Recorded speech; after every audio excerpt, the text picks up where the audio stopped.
인류는 점차 위기를 맞고 있습니다. 기후변화, 전쟁, 기아 등등으로 인해 인류가 과연 지구에서 얼마나 오래 존재할 수 있을까에 대한 궁금증이 높아지고 있죠. 그래서 인류의 생존을 좀 더 늘리기 위해 전 세계에서 그에 대한 연구 등이 이루어지고 있습니다. 그러면서 인류를 구할 3대 기술이 나왔는데요. 그 첫 번째가 배양육입니다. 인류는 육류, 즉 고기를 얻기 위해 가축을 사육하는데요. 사실 가축 사육이 환경오염은 물론 엄청난 비용이 들어갑니다.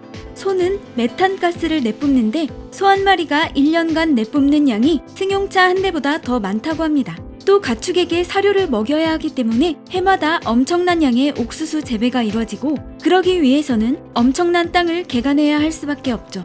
그러다 보니 자연을 훼손할 수밖에 없는데요. 그럼에도 불구하고 80억 명 전 인류에게 먹일 가축의 숫자는 아직도 턱없이 부족합니다. 그 숫자를 다 채우기 위해 지구를 모두 목장으로 만들어도 힘듭니다. 사실상 전 인류가 고기를 먹기 쉽지 않다는 거죠. 이런 이유로 최근 배양육이 각광을 받고 있습니다. 배양육이란 줄기세포를 배양액 속에서 키워 살코기를 만드는 방식의 육류를 의미하는데요. 그동안 배양육은 임신한 소를 도살하거나 유산을 시켜야 얻는 소 태아혈청을 배양육으로 이용해 인류가 먹거리를 위해 암소를 희생시켜야 하냐는 도덕적 논란이 불거졌죠. 또한 소 태아혈청은 천문학적인 비용이 들었기 때문에 자제해왔는데요. 그런데 말입니다. 2019년부터 무혈청 배양액이 도입되면서 도덕적 논란에서 해방된 건 물론 가격도 저렴해졌다고 합니다. 이제 더 이상 암소를 희생시키지 않아도 배양육을 만들 수 있기 때문에 배양육은 인류의 먹거리를 해결할 수 있는 기술이라고 인정받기에 이르렀죠. 앞으로 몇 년 안에 배양육 기술로 만든 고기들이 정육점에 진열되는데요. 일반 고기와 다를 바 없기 때문에 소비자들은 지금보다 저렴한 가격에 고기를 접할 수 있다고 합니다. 인류를 구할 두 번째 기술은 담수화인데요. 담수화는 바닷물을 식수로 만드는 작업을 말합니다. 전 세계가 기후변화를 겪으며 물 부족 현상이 발생하는데요. 그러다 보니 마실 물이 모자르죠. 하지만 지구의 3분의 2 이상이 물인데 바로 바닷물이죠. 문제는 바닷물은 인간이 마실 수 없는 물이기 때문에 바닷물을 인류가 마실 수 있는 물로 바꾸는 기술, 즉 담수화 기술에 인류가 주목하고 있죠. 담수화 기술 중 기존에 많이 사용했던 기술이 증발식인데요. 가장 확실하게 순수한 물을 끌어낼 수 있지만 비용이 많이 드는 게 함정이죠. 주로 값싸게 화력을 낼 수 있는 중동 산유국 등에서 사용하고 있는데요. 또 다른 방식은 물을 얼렸다가 소금 등이 남으면 얼음만 녹이는 방식입니다.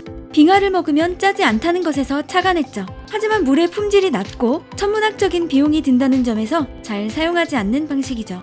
또 역삼투압 방식이 있는데요. 이 역시 비용이 상당히 많이 든다는 단점이 있습니다. 그런데 최근 핵 융합 기술이 점차 발전하면서 증발식의 새로운 모델이 될 가능성이 매우 높다고 합니다. 기존에는 석탄이나 석유 등을 태워 얻는 열로 바닷물을 끓이는 방식이라면 핵 융합을 통해 얻는 에너지를 갖고 바닷물을 끓이는 방식인데요. 여기에서 달에 풍부한 헬륨3로 핵 융합을 하는 방식을 도입한다면 무한정으로 바닷물을 증발시켜 담수를 얻을 수 있기 때문에 보다 저렴한 방식의 담수화 기술이라고 합니다. 인류를 구할 세 번째 기술은 태양열 차양막을 우주에 설치하는 거죠.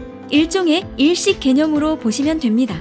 지구온난화를 대응하는 가장 확실한 방법은 온실가스 배출을 줄이는 건데요. 이게 힘들다면 지구로부터 태양을 일시적으로 가리게 하는 거죠.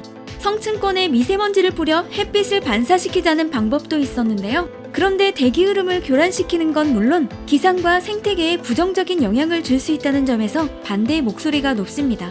그러면서 최근에는 태양열 차양막 방식을 주목하고 있는데요. 지구 대기에 미세입자를 뿌리는 대신 우주에 브라질만한 차양막을 띄워 햇빛을 반사시킨다는 거죠.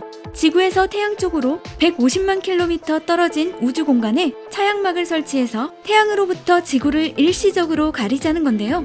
1989년 국제학술지 브리티시 성간협회 저널에서 처음 발표했는데 사실 그때는 브라질 크기만한 차양막을 만들 기술이 없었기 때문에 활용되지 못한 기술이었죠. 그런데 2006년 로저 에인절 애리조나대 교수가 해당 아이디어를 발전시켜 아주 작은 비행체들로 이루어진 차양막 구름 아이디어를 내놨는데요. 해당 비행체는 지름이 60cm고 두께가 0.005mm이고 무게는 1g인데요. 이런 투명막에 미세 구멍을 뚫어 태양빛을 굴절시키자는 거죠. 이 비행체들로 지구 지림의 절반, 길이는 10배에 이르는 거대한 원통형 차양막 구름을 만들자는 건데요. 햇빛이 차양막을 통과하면 굴절되면서 지구에 도달하는 태양열은 2% 정도 줄어들고 지구 온난화를 상쇄한다는 거죠.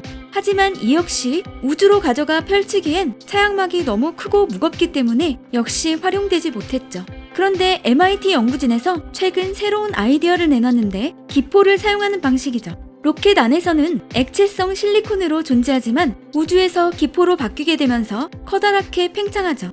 일종의 기포 뗏목이 되는데 브라질만한 크기의 기포 뗏목이 될 수 있다고 합니다. 이 우주 기포 뗏목은 기존 아이디어에 비하면 크기와 무게도 작을 뿐만 아니라 비용도 저렴하기 때문에 충분히 가능성이 있다고 합니다.